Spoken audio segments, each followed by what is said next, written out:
Correction de la série numéro 1. Exercice 1. Quels sont les états de la matière?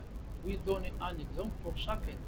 Bon, il y a 3 états de la matière: l'état solide, l'état liquide et l'état gazeux.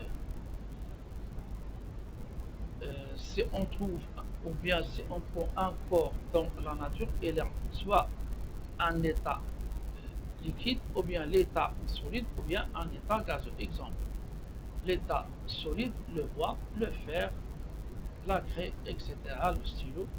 L'état liquide, l'eau, l'huile, l'essence, etc. L'état gazeux, euh, l'air, le dioxygène, le diazote, la vapeur d'eau, etc.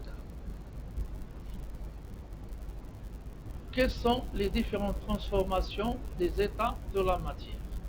Les transformations physiques de la matière sont: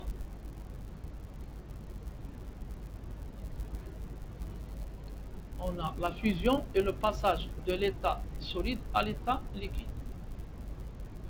Lorsque la glace fond et devient de l'eau, c'est la fusion. La solidification est le passage de l'état liquide à l'état solide. Lorsque l'eau se solidifie et donne de la glace, c'est la solidification. L'évaporation, lorsque l'eau passe de l'état liquide à l'état gazeux, c'est l'évaporation. C'est le passage de l'état liquide à l'état gazeux.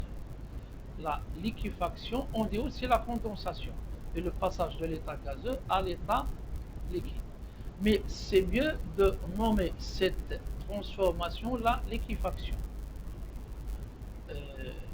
La sublimation, c'est le passage de l'état solide à l'état gazeux. On va expliquer ceci dans les leçons dans la leçon de transformation physique de la matière. On va bien expliquer ça. La condensation est le passage de l'état gazeux à l'état solide.